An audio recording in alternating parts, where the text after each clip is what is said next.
The other type of distort that we're going to talk about is under the Object Envelope Distort, Make with Mesh. And we're going to take this text and we're going to choose however many rows, and you can click Preview. However many rows and however many columns, and it will build basically these points of warp. Let's say we're going to use 2 rows and 3 columns. Let's click OK. We can take these anchors, and with our direct selection tool we can select these anchor points, and we can move these anchor points to basically warp our text. You can control these with your handles and move these in any direction that you want. And if you double click that text, or even if you click back on this, same with the envelope distort, you can go in and create or manipulate it, add more rows, add more columns, and then you can also go in and manipulate your content. All fonts and font families have a glyph panel, and you can use different types of glyphs, but you have to put them in basically as text. So the way that we use glyphs is we're going to go grab our text tool, we're going to choose where we want to put a glyph in by placing our cursor. We're going to go up to the type menu and we're going to open up the glyph panel. Now these are the glyphs that are available in the font that this typeface is set in. This is Helvetica New.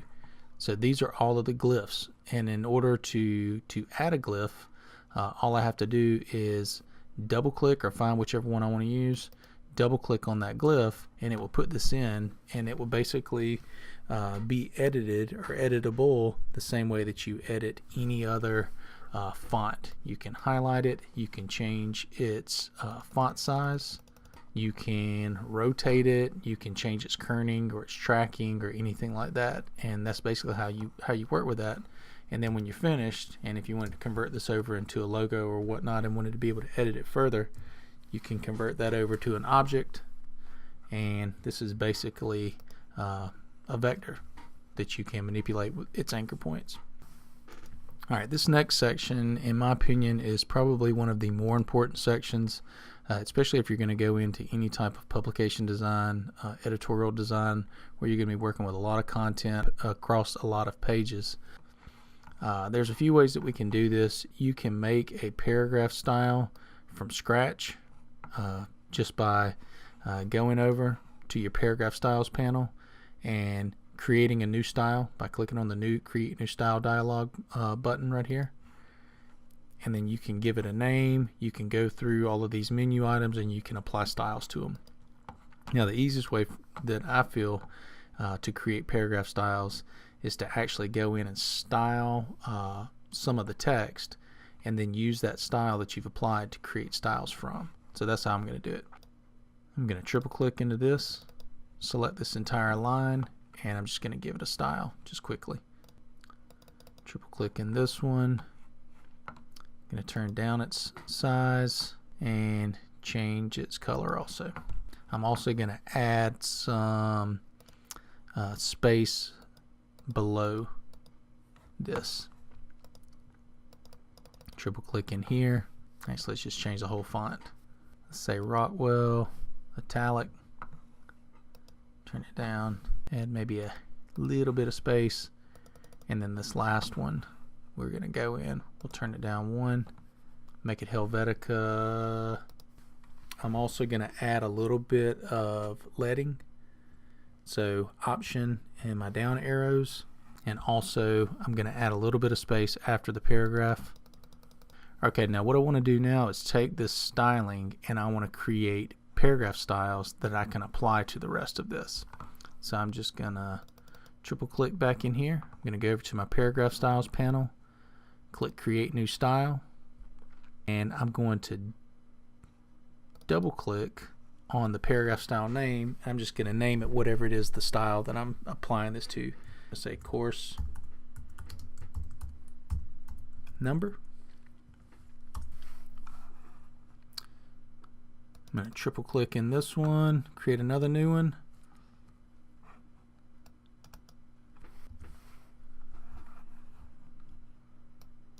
Triple click in this one, course credits, and triple click in this last one, description. Okay, so what I want to do next is, and this will take a minute to set up, but if you design and set your design up from this at the beginning from this standpoint, make it go a whole lot quicker. So I'm just going to triple click on this one, and I'm going to come over here to this course number, and I'm going to click once in it.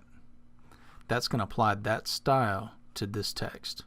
Triple click in the next one, course name, triple click in the next one. When I'm triple clicking, what it's doing is selecting everything up into the hard return. Course credit, course description. And then I can just go through and then set this up. I may even drag my paragraph styles panel over here so I don't have to keep going over there. There we go. Course name, credit, and description. And I'm going to click through this and go ahead and style a few of these up. Alright, so once I'm finished styling, one of the biggest reasons that you would want to use paragraph styles is now when I show this to my client and my client wants to make any changes, if they didn't like the color or the font that I've used in one of these, I would have to manually go in and highlight and select it and then go in and make changes to it. If I'm working with paragraph styles, what I can do is I can come over here to the style, and I'm going to double click on the style that I want to make an adjustment to. So I can go right over here, my paragraph style option pops up, and let's say that my client doesn't like the color. I can go to character color, and I can scroll down through these swatches. These are all the swatches that are in my swatch panel, and let's say they wanted it to be green. I can click green, and this is going to change the style. Everything that has had that paragraph style applied to it is going to change automatically. So if I wanted to change the color, if I wanted to change the font, if I want to change the size, if I wanted to add or take away spacing, I can do that. So working with these is very beneficial to you when you're working with paragraph styles. Now character styles are kind of the same thing. You think of paragraph styles as an overall style that you apply to an element, but if I've applied a paragraph style, let's say to this body of text right here, and I wanted to style something within that style separately, that would be a character style. So if I took, let's say, this word this section right here, I can go in and go to character style, and I can, let's say I wanted to make it bold, and I want to change the color.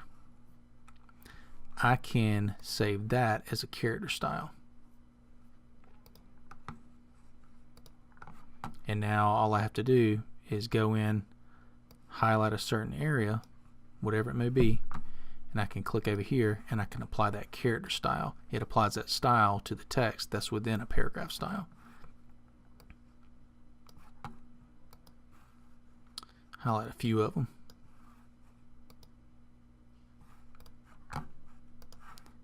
And now when I go in and double click on that, change the name, change the color, whatever it may be, it's going to update all of them. So those will be very beneficial for you to use when you're working with type, and these also are available, character and paragraph styles are also available to use in Photoshop and InDesign. So I would encourage you to use them in your stuff this semester.